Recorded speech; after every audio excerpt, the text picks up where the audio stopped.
why did the most popular girl in school destroy her own life? Harper was the kind of popular that made other girls either worship her or secretly hate her. She had 20,000 IG followers, the quarterback boyfriend, and threw the best parties at her massive house while being cheerleading captain and student body president with the perfect GPA. But then something changed right after winter break and nobody could figure out what the hell was happening. Harper showed up to school that Monday looking like she hadn't slept in days, with her hair in a messy bun and wearing sweatpants. She walked past her boyfriend without acknowledging him, and when her best friend tried to talk to her, Harper just stared through her like she was invisible. During lunch, instead of sitting at her usual table, Harper sat alone in the corner deleting every single photo from her Instagram. The next day, Harper posted this bizarre video where she was crying and laughing at the same time, saying, "You guys have no idea what you're looking at when you look at me, and if you knew, you'd run so fast." She deleted it within minutes, but screenshots were already everywhere. She started showing up late to cheer practice, moving like a zombie until the coach finally benched her. I saw her boyfriend tried to talk to her after school, and she looked him dead in the eyes and said she couldn't stand the sight of him anymore, which was insane because they'd been together for 2 years. But that was just the beginning of Harper completely unraveling in front of everyone. She started taking pictures of every adult man in school with her phone like she was building some kind of database, and when teachers asked her to stop, she would say she was documenting reality for the first time.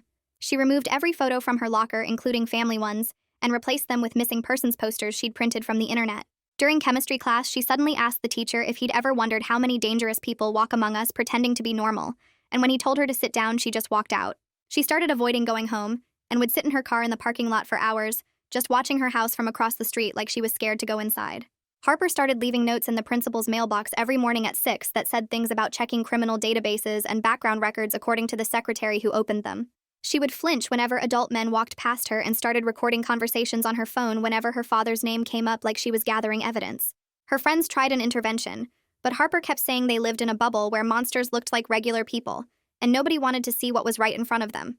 She stopped wearing makeup and started wearing her dad's old college sweatshirt every day, but would pull at it constantly like it was burning her skin.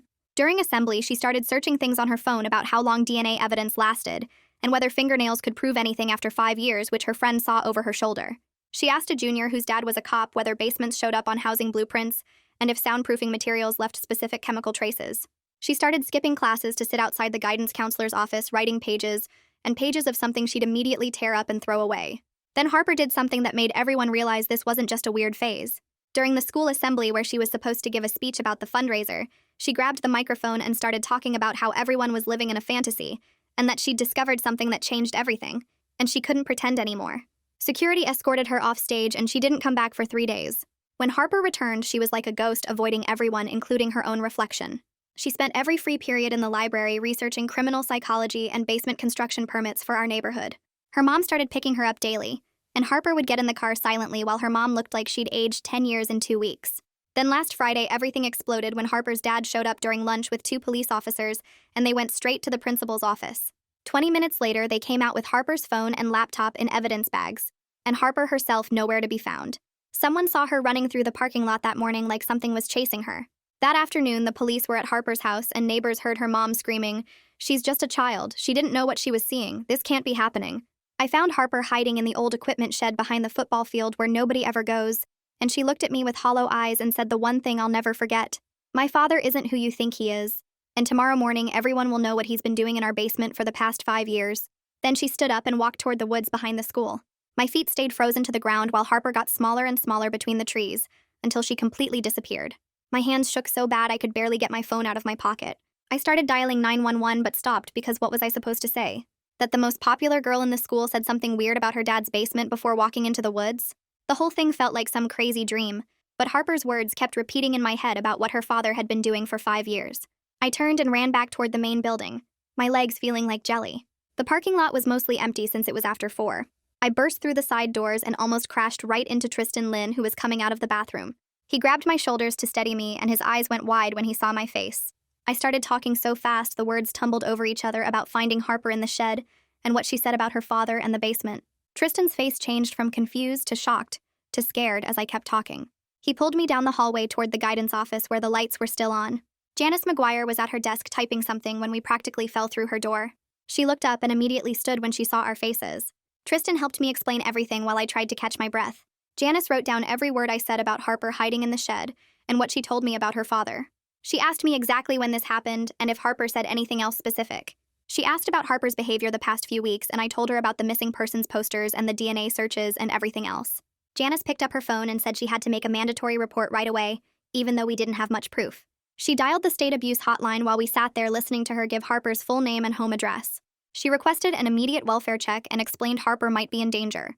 She hung up and called the local police station next to report Harper as a possible runaway or missing person. Within an hour, 2 police cars pulled up to the school, and Detective Christopher Garza walked into Janice's office. He was younger than I expected, with kind eyes but a serious face. He asked me to repeat everything Harper said word for word. He wrote it all down in a small notebook and asked about Harper's mental state, and if she'd ever made claims like this before. He explained they needed more than just Harper's statement to get a warrant for her father's basement. He said they'd check the house, but without probable cause, they couldn't search specific areas. Janice gave him copies of all her notes from the past month about Harper's concerning behavior. Detective Garza left his card and said to call immediately if Harper contacted any of us. Tristan and I went back to my house and I couldn't eat dinner. I stayed up all night making a timeline on my laptop of everything weird Harper had done since winter break. Tristan came back over around 10 with his laptop and helped me organize all the screenshots people had saved. We found 12 different people who had pieces of Harper's deleted video saved. We put together screen recordings of her Instagram deletion spree and photos of her locker with the missing persons posters. Tristan found posts from other students talking about Harper's strange questions and behavior. We organized everything into folders by date with descriptions of each incident. My mom brought us coffee at 2 in the morning and asked if we were okay.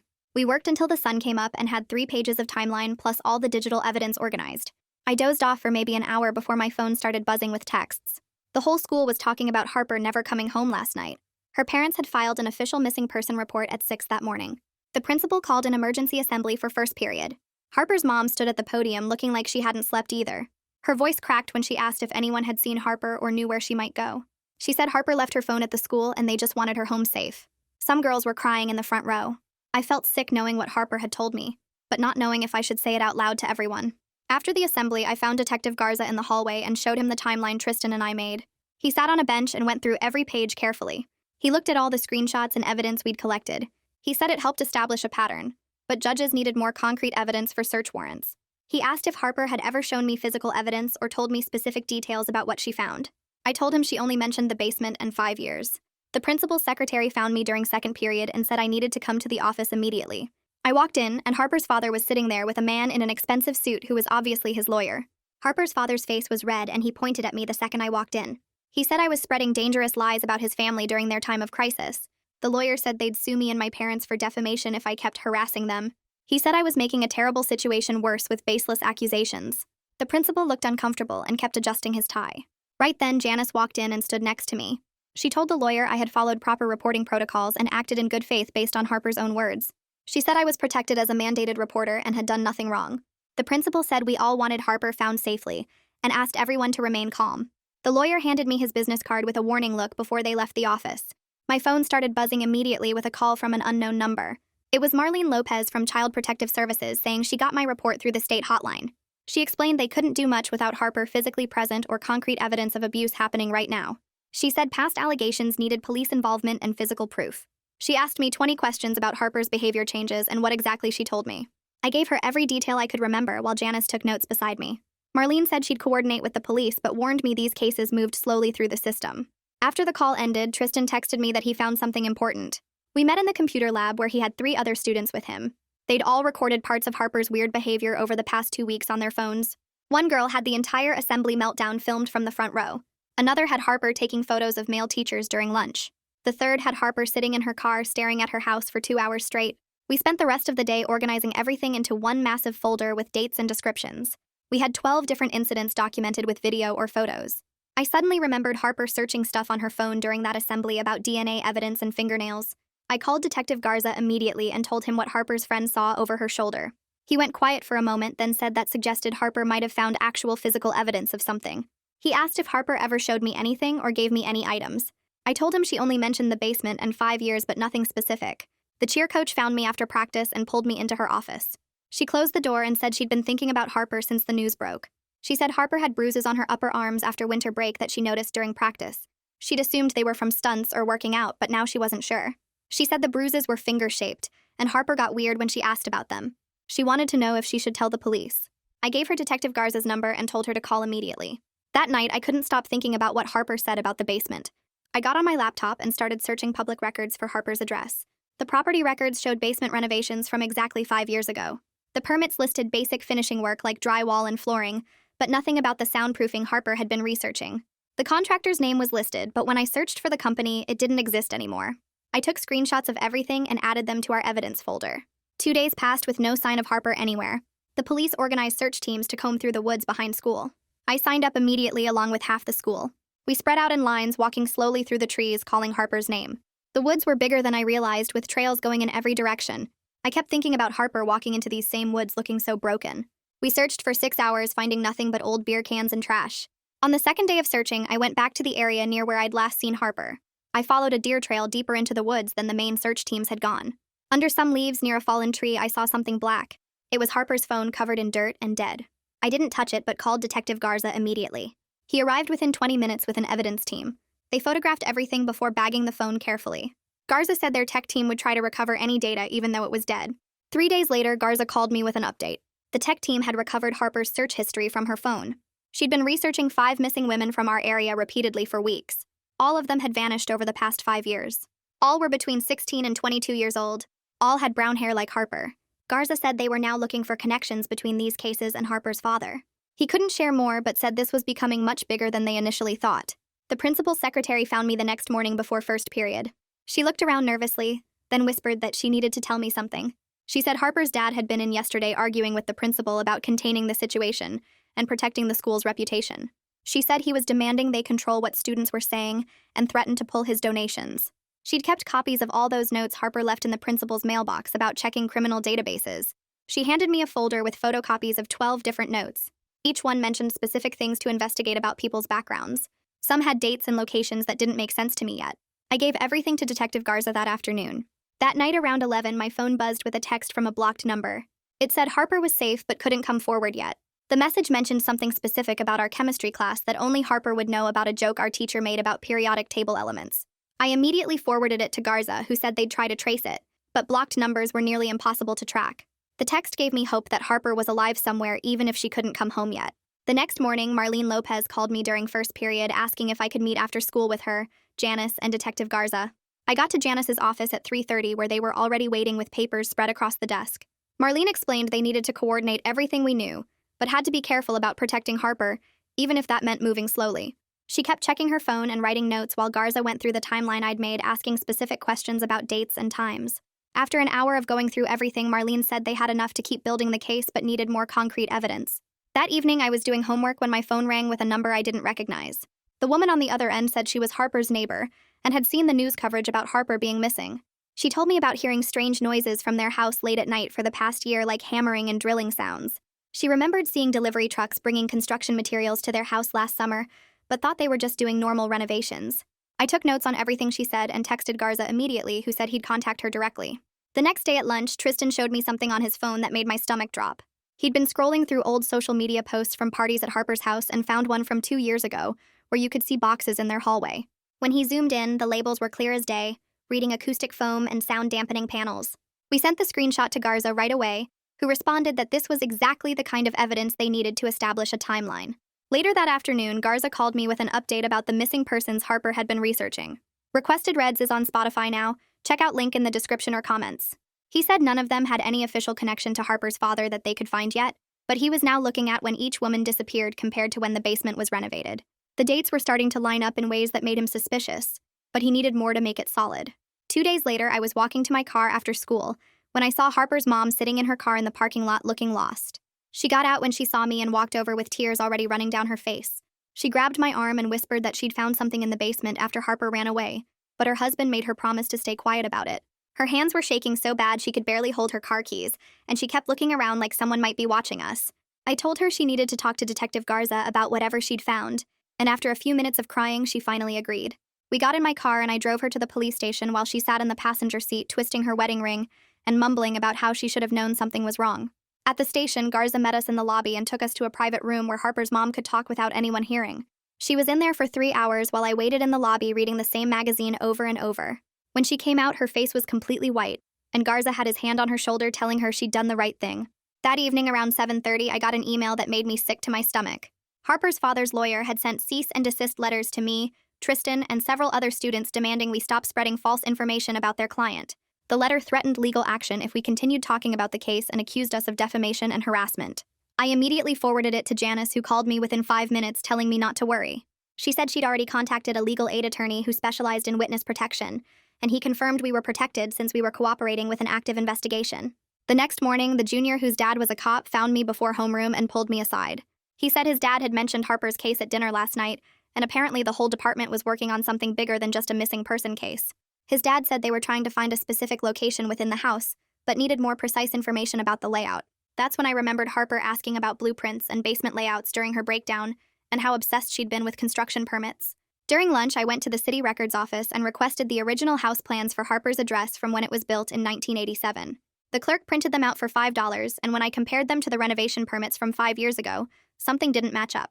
The original plans showed a utility closet in the basement that wasn't mentioned in any of the renovation paperwork, and the square footage numbers we were off by about 100 feet. I took photos of both documents and sent them to Garza, who replied immediately saying this was huge, and asking if I could bring the originals to the station. 3 days after Harper had disappeared into the woods, we finally got news about her. A gas station attendant 2 towns over had called the police after seeing Harper's photo on the news and recognizing her from security footage. The video showed Harper buying water bottles and sandwiches at 2 in the morning before walking out and disappearing into the darkness again. At least we knew she was still alive and trying to take care of herself, even if she wasn't ready to come home yet. Detective Garza called me the next morning while I was eating breakfast and asked if I could meet him at the station after school. When I got there, he led me to the same private room and closed the door behind us. He sat down across from me and pulled out a folder with Harper's name on it.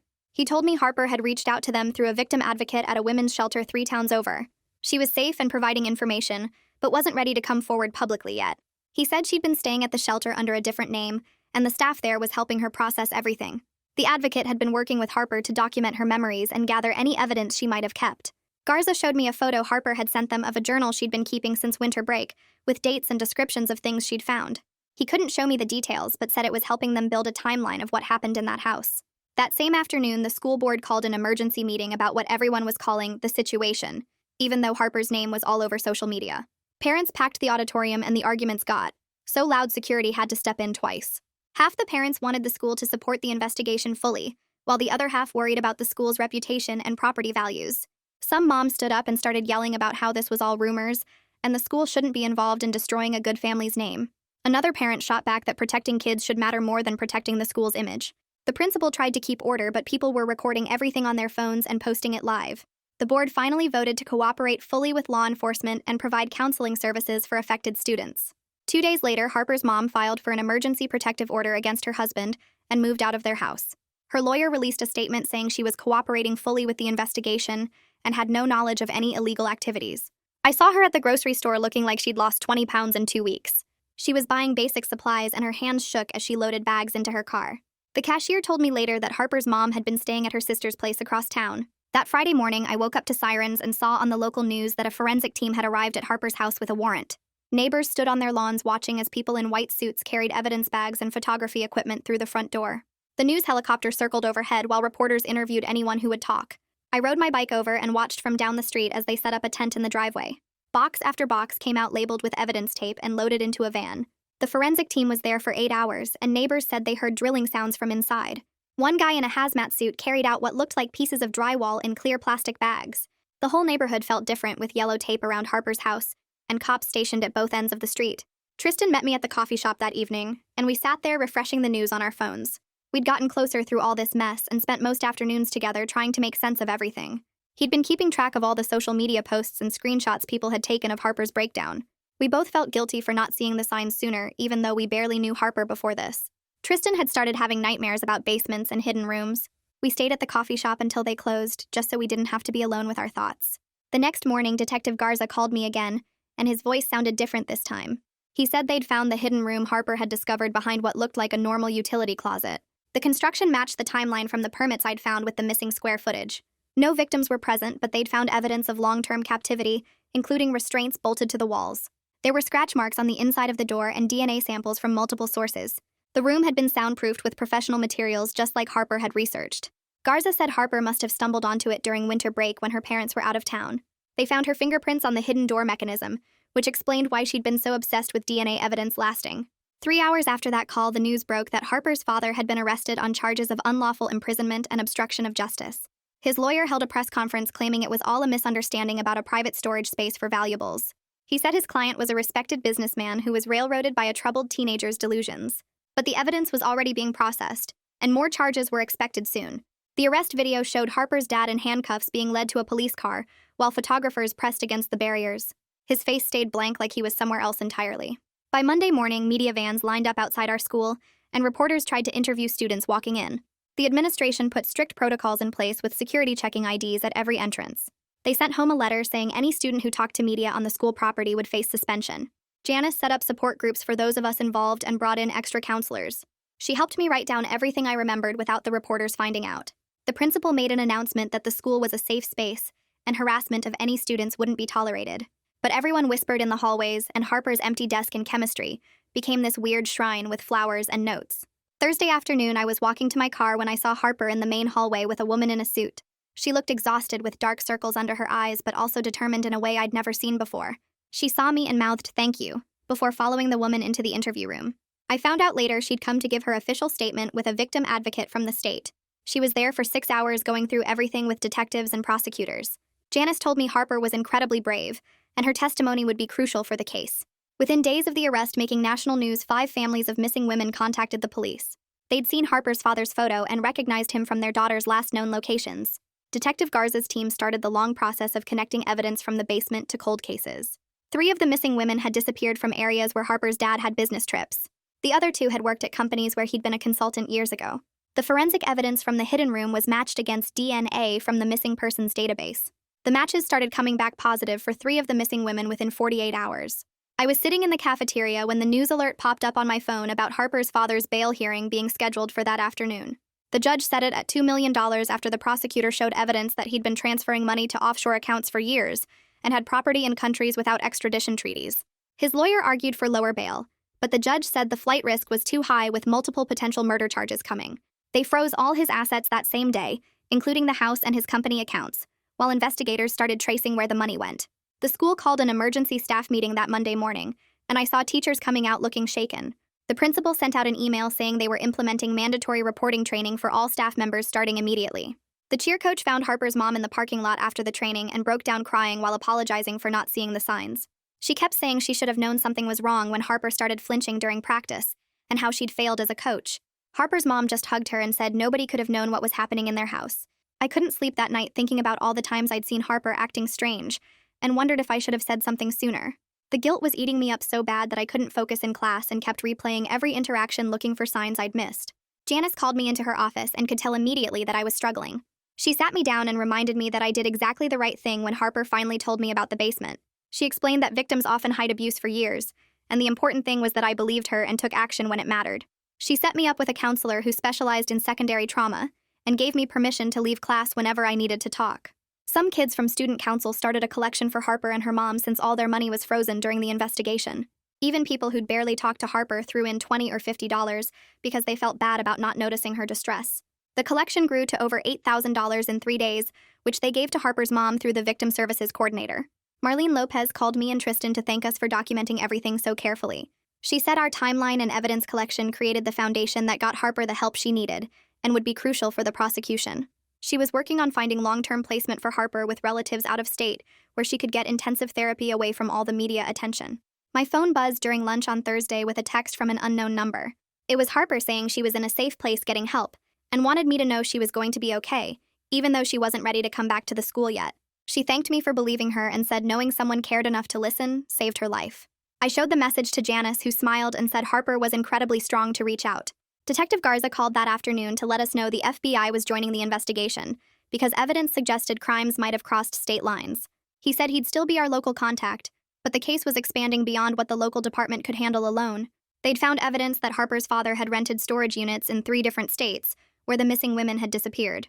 The FBI brought in their behavioral analysis unit and started connecting patterns between the victims and Harper's father's travel records.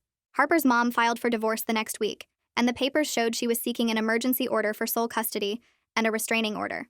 She'd started seeing a therapist twice a week, according to Janice, who was helping coordinate support services. Harper's mom sent a message through Janice thanking everyone who believed Harper and took action to help them escape that nightmare.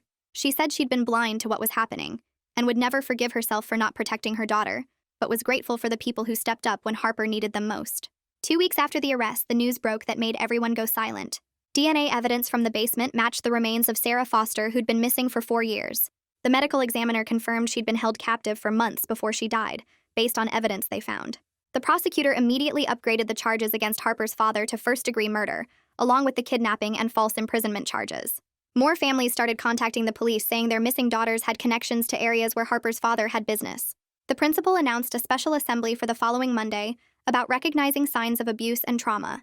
They brought in experts from the state to help students process what had happened without turning Harper's story into gossip. The assembly felt different from usual school talks because everyone knew this was real and had happened to someone we all knew. The expert talked about how predators often hide in plain sight, and victims sometimes can't speak up for years because of fear or manipulation. She explained that Harper's behavior changes were classic signs of someone discovering traumatic information and trying to find help without knowing how. Students asked questions about what we should have done differently, and the expert kept emphasizing that Harper's friends couldn't have known without her telling them. She said the important thing was that when Harper finally found the courage to speak up through her actions, people listened and got her help. Tristan started organizing meetings in the library after school where students could talk about what happened with Harper. He put up flyers saying anyone who felt weird or scared about the whole thing could come. The first meeting had 12 people show up, and we all just sat there not knowing what to say at first. Tristan brought cookies and juice boxes, which helped break the ice somehow. We started meeting every Tuesday, and more kids showed up each week. Some were Harper's old friends, and others were just random students who felt messed up by everything. We talked about how we missed the signs and how scary it was to realize monsters could look so normal. The meetings helped us feel less alone in dealing with all the crazy stuff that went down. Harper's best friend showed up to the 4th meeting looking like she hadn't slept in days. She kept saying she should have known something was wrong when Harper started acting weird. She told us about the intervention they tried and how Harper kept talking about monsters looking like regular people. Janice came to that meeting and explained that nobody could have known what Harper was dealing with. She said predators are really good at hiding and victims often can't talk about it directly. Harper's friend cried for like 20 minutes while we all sat there not knowing what to do. Janice gave her some tissues and said guilt wouldn't help Harper, but support would. The friend started coming to every meeting after that and slowly stopped blaming herself so much. 3 weeks later, I got called to the courthouse to talk to the grand jury about everything I saw. The prosecutor met with me first to go over what they'd ask me about. She said my notes and timeline were super important for showing when Harper discovered the truth. I sat in this big room with 23 people staring at me while I answered questions. They wanted to know every detail about finding Harper in the shed and what she said about her dad. The prosecutor asked about the timeline I made and all the weird stuff Harper did after winter break. I showed them the screenshots of her deleted video and explained how she researched missing people. The whole thing took 3 hours and my hands were shaking the entire time. When I finished, the prosecutor said our evidence helped prove Harper discovered something real, not imagined. Harper's dad went to court the next month and his lawyer said he wasn't guilty of anything. The news showed him in a suit looking all normal while his lawyers talked about lack of proof. They said the basement room could have been for storage and the DNA might be contaminated. The prosecutor told us not to worry because they had tons of physical evidence from the basement. She said they found restraints bolted to the walls and scratch marks everywhere. They had DNA from hair and blood that matched missing women from years ago. The defense could say whatever they wanted, but the evidence was solid. More test results came back linking 3 more missing women to Harper's dad's basement. The families of those women had been searching for years without answers. One mom had been putting up posters for 5 years hoping her daughter would come home. The police called each family privately before releasing the names to the media. Our town held a memorial service at the park for all the victims they identified. Hundreds of people showed up with candles and flowers to remember the women. Some families spoke about their daughters and what they were like before they disappeared. It was the saddest thing I'd ever been to, but also important for everyone to grieve together. Harper decided she couldn't come back to our school after everything that happened. Marlene told us Harper was living with an aunt in another state to get away from everything. She was doing online classes to finish junior year while getting therapy twice a week. Harper wanted to graduate on time so she could still go to college next year. Her mom moved to the same town to be near her and start over somewhere new. They both needed to be far away from the house and all the memories. The principal called a staff meeting that nobody was supposed to know about, but word got out anyway. He announced he'd be retiring at the end of the school year after 30 years. Everyone knew it was because of how he handled Harper's situation at first. He'd ignored her weird behavior and the notes she left instead of investigating properly. Parents had been calling for his resignation since the truth came out about Harper's dad. The school board probably told him to retire quietly instead of getting fired publicly. Detective Garza came to the school to talk about starting a program for students. He wanted to teach kids how to recognize warning signs and report stuff safely. The program would meet once a month and cover things like how predators work and what to do if someone tells you something bad. He said what we did for Harper showed that young people could make a difference. Lots of students signed up because we all felt like we needed to learn from what happened. Garza brought in other cops and social workers to help teach the classes. Marlene stopped by one of our support group meetings to give us an update on Harper. She said Harper was doing better in therapy and starting to process everything that happened. Harper was even thinking about maybe helping other survivors someday when she was ready. Her therapist said she was really strong and making good progress dealing with the trauma. Marlene couldn't share details but wanted us to know Harper was going to be okay eventually. 6 months went by before we heard the news that Harper's dad took a plea deal. He admitted guilt to avoid trial and got life in prison without any chance of parole. This meant Harper and her mom wouldn't have to testify in court and relive everything. The prosecutor said it was the best outcome because the families got justice without more trauma. Harper's mom sent a message through Marlene saying they were relieved it was finally over. 2 weeks later, the principal called an assembly where he read Harper's letter out loud to the whole school. She wrote about finding the strength to speak up even when nobody believed her at first. She thanked me and Tristan by name for listening when she had nobody else to turn to. She thanked the counselor and the detective for taking her seriously when it mattered most. She told other students that if something bad was happening to them, they should keep trying until someone listened. The letter said she knew it was hard, but staying silent only helped the people hurting you. By the time the principal finished reading, there wasn't a single person not crying in that auditorium. The school board met the next week and voted to create something called the Safe Disclosure Protocol. They didn't use Harper's last name, but everyone knew it was because of what happened to her. The new rules meant any student who reported something serious would get immediate support and protection. They hired 2 more counselors just to handle these kinds of situations going forward. The protocol included training for all teachers on recognizing warning signs and responding the right way. At the end-of-year award ceremony, they called Tristan and me up on stage for a special citizenship award. It felt weird getting recognized for doing what any decent person should have done. We accepted it but said we were taking it for everyone who helped Harper through everything. The principal shook our hands, but you could tell he was uncomfortable since everyone knew he was retiring because of this. Harper's mom contacted the school through her lawyer saying the house finally sold after sitting empty for months. She donated all the money from the sale to a fund for victims of violent crimes. She sent updates through the counselor about how they were doing in their new city 3 states away. She was working at a nonprofit now, and Harper was finishing school online while getting lots of therapy. Spring came and college acceptance letters started arriving for all the seniors, including me, even though I was just a junior. I got into the state university's social work program with early admission, which I applied for after everything that happened.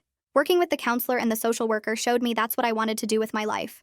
Tristan got accepted to the criminal justice program at the same school because Detective Garza inspired him so much. We were both going to the same college, which made everything less scary about leaving home. Graduation day arrived, and nobody expected Harper to show up since she'd been gone for months. But right before they started calling names, she walked in with her aunt and 2 cousins surrounding her protectively. She looked different with shorter hair and more confidence in how she carried herself than before. When they called her name, the entire auditorium erupted in the loudest cheering I'd ever heard at a graduation. She walked across that stage with her head held high and accepted her diploma like she'd earned every bit of it. People stood up and kept clapping until she sat back down with her family, who never stopped smiling at her. After graduation, there was a big party at someone's house, and Harper actually showed up for a little while. We ended up talking by the pool away from everyone else for the first time since everything happened. She told me she was planning to study psychology in college to understand trauma and help other survivors heal. She said therapy saved her life, and she wanted to do that for other people who went through terrible things. She seemed stronger and more focused than the popular girl I remembered from before winter break. Detective Garza stopped by the party, which surprised everyone since cops don't usually show up unless there's trouble. He found me and Tristan to tell us the investigation ended up solving 7 cold cases from the past decade. He said our documentation and refusal to give up made all the difference in building the case. 3 of those cases were the missing women Harper had researched, and 4 others nobody had connected before. He shook our hands and said we showed him that young people could change things when adults weren't paying attention. A week before we left for college, a package arrived from Harper's mom with graduation gifts for everyone who helped. Inside were these nice pens with our names engraved and handwritten thank you notes on fancy paper. Her note to me said she'd never forget how I found Harper and got her help when she needed it most. She wrote that she was working with state legislators now to make reporting laws stronger for schools. She wanted to make sure what happened to them could help protect other families from going through the same thing. The last week of summer, Harper surprised everyone by starting a blog about surviving trauma and finding justice. She was careful not to share details that could identify victims, but she wrote honestly about the healing process. She posted about therapy techniques that helped her and resources for other survivors trying to rebuild their lives. The blog got thousands of followers in just the first few days as people shared it everywhere. She wrote about how justice doesn't fix everything, but it helps you start moving forward with your life. The week before we all left for college, I stopped by the community center to drop off some donation boxes and saw Harper in the gym teaching a self-defense class to about 15 teenage girls. She was showing them how to break a wrist hold and demonstrating the moves with this calm confidence I'd never seen from her before. The girls were watching her so carefully and taking notes while Harper walked around adjusting their stances and explaining how to use someone's weight against them. She had this genuine smile on her face as she helped a younger girl who kept messing up the technique, and when the girl finally got it right, Harper gave her this big high five. After class ended, Harper saw me and waved me over to help her put the mats away. She told me teaching these classes made her feel like she was taking back control and giving other girls tools she wished she'd had sooner. 5 years went by faster than I expected with college and starting my social work job at a youth shelter downtown. Then last month, I got this fancy invitation to a book launch party at a hotel conference room for Harper's memoir about trauma and systemic change in protective services. When I walked in, Tristan was already there wearing a detective badge just like Garza used to have, and talking to Marlene, who'd become a regional director for child services. Harper stood at the podium looking professional in a business suit, talking about how her worst experience became her mission to reform how institutions handle disclosure and protect victims. What a joy to tell that one. Thanks for listening with an open heart. It makes it all worth it. Subscribe if you'd like to keep making more happy memories here.